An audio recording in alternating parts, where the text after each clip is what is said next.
Okay, so we've talked about normal force, we talked about force of gravity. Here's my question, what if there's no surface? Oh, is there normal force if there's no surface? No, of course not. Don't be ridiculous. Normal force is the force exerted by a surface in opposition to gravity. So what if we hang something by a rope? What if we hang an object by a rope? Question number 1, is gravity still working on it? Yes, of course it is. Don't be ridiculous. So we still have a force of gravity on it. Do we have a normal force on it to oppose the force of gravity? No. There's no surface. We have a special name for the sort of force that's exerted by ropes and cables and spider webs and clotheslines and whatever else you want to tie things with. It is the force of tension, F sub T. So when you get into the worksheet problems, you're going to get into some F sub T problems, force of tension problems. In this case, if we did a sum of forces on the y-axis, and we say that this thing is not moving, therefore sum of forces on the y equals 0. All the forces up minus all the forces down. What do we have? Sum of forces on the y equals, well, actually let me skip a step here. 0 equals force of tension minus force of gravity. Therefore, what is true? Force of tension is equal in magnitude to the force of gravity. Okay? Oh, that's the other thing I didn't talk about when I talked about force of gravity. Force of gravity is always equal to the mass of an object times g. Mass is going to be given in kilograms. Gravity is 9.81 meters per second squared. So the magnitude of the force of gravity is always mg. In this case, if I tell you that this is a 13 kilogram box, can you find the force of tension? Of course you can. So Ft equals mg. Ft equals 13 kg times 9.81 meters per second squared. I get a force of tension of 127.53. What are my units? Newtons. How many sig figs? 2. Force of tension is 130 newtons. Order of magnitude estimation, Fermi estimation, it's roughly 10 times the mass in kilograms. Because 9.81, roughly 10. So if you're getting a number for force of tension on you that is radically different than 10 times the mass in kilograms, you should probably go back and check something. Okay? So let's talk a little bit about hanging things from 2 ropes. So here I've got an object hung from 2 ropes, and we'll get out the parallelogram board in just a second and hang things from 2 ropes. Obviously, these are attached to the outside of the box, but if we're showing these as force of tension on a free body diagram, we would show them originating from where? The center. Yeah. So here we've got an object suspended by 2 ropes or cables or whatever. Very often we have objects suspended by multiple cables. And what that means, this is a vector, and it's not perfectly aligned on an axis.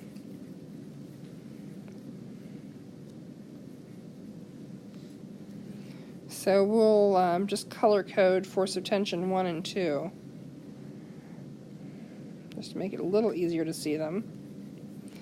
And we know we still have a force of gravity on this, which is equal to mass gravity. This is, let's say it's a 15 kilogram object. Now, one thing that we need to know here is the angle those cables make with the ceiling. So let's call this a 30-degree angle.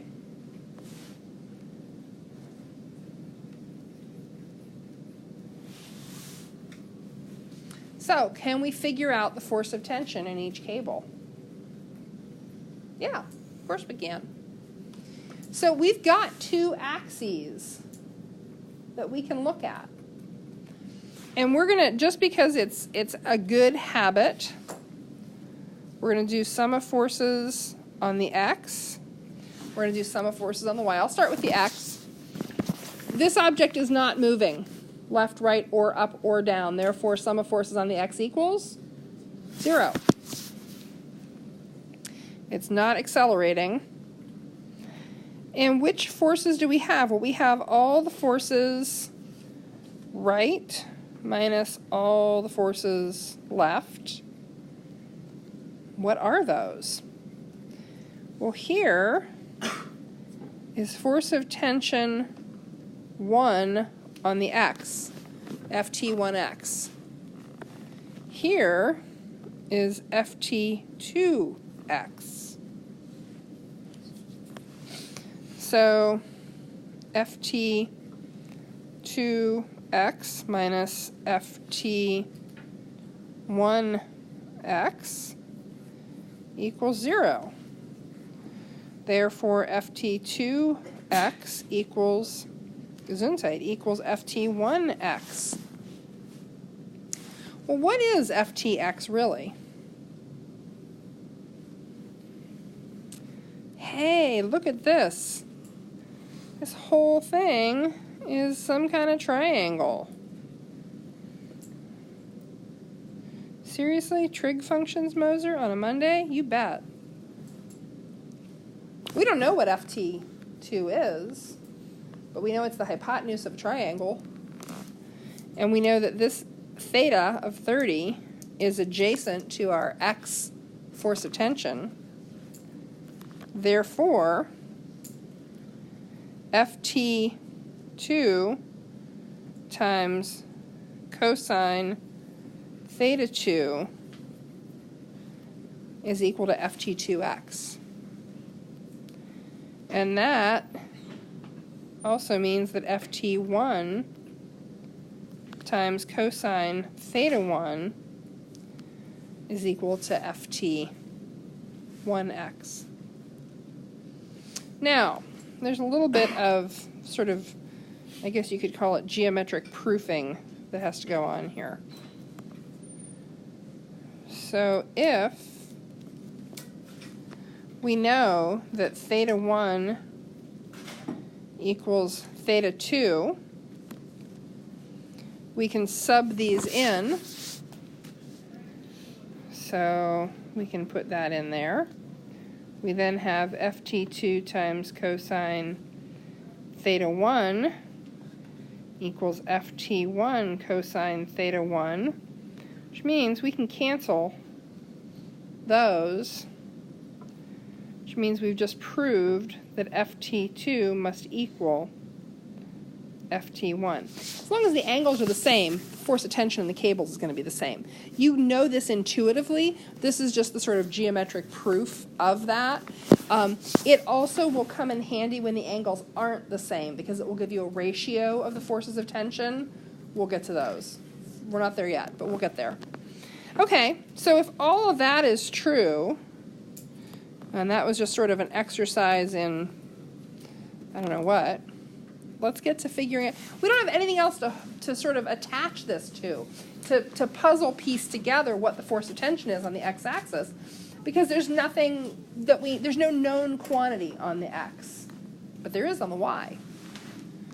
Because if we do sum of forces on the y, and this thing is holding still, so sum of forces on the y equals 0. It's not accelerating. If it was moving at constant velocity, sum of forces would still be 0. But for right now, we're kind of skipping over the whole MA thing. Okay, well, it's equal to all the forces up minus all the forces down. F up minus F down. And what forces up do I have? Well, I think I have Ft1 on the y. Is that it? I got Ft2 on the y. Plus Ft2 on the y. And those are both positive. Those are both up. So I'm adding those. What force do I have down? Force of gravity. So that's equal to 0. Easy enough to then say that the force of gravity equals Ft1y plus Ft2y. So taking a page from the same playbook with writing expressions to resolve vectors, Fty equals Ft1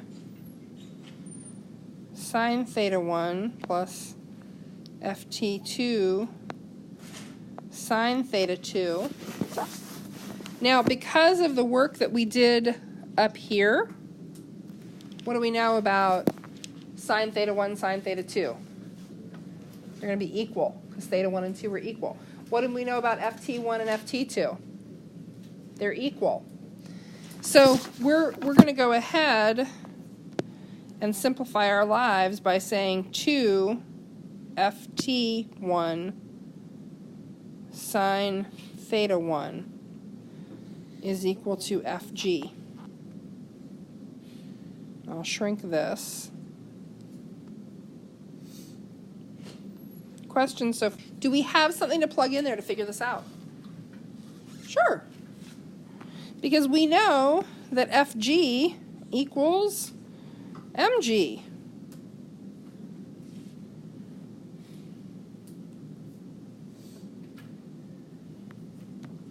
Can we solve for Ft at this point, for Ft1? Sure. Of course we can. Don't be ridiculous, Moser. Mg divided by 2 sine theta 1 equals Ft1. So let's go ahead and get a number. So we get a raw answer of 147.15 newtons, sig fig value of 150 newtons. You'll have a lot of these. You'll have a bunch of these. We like to hang things from cables. So now I'll stop the video, we'll get out the parallelogram board, and we'll kind of play with what that looks like in real life.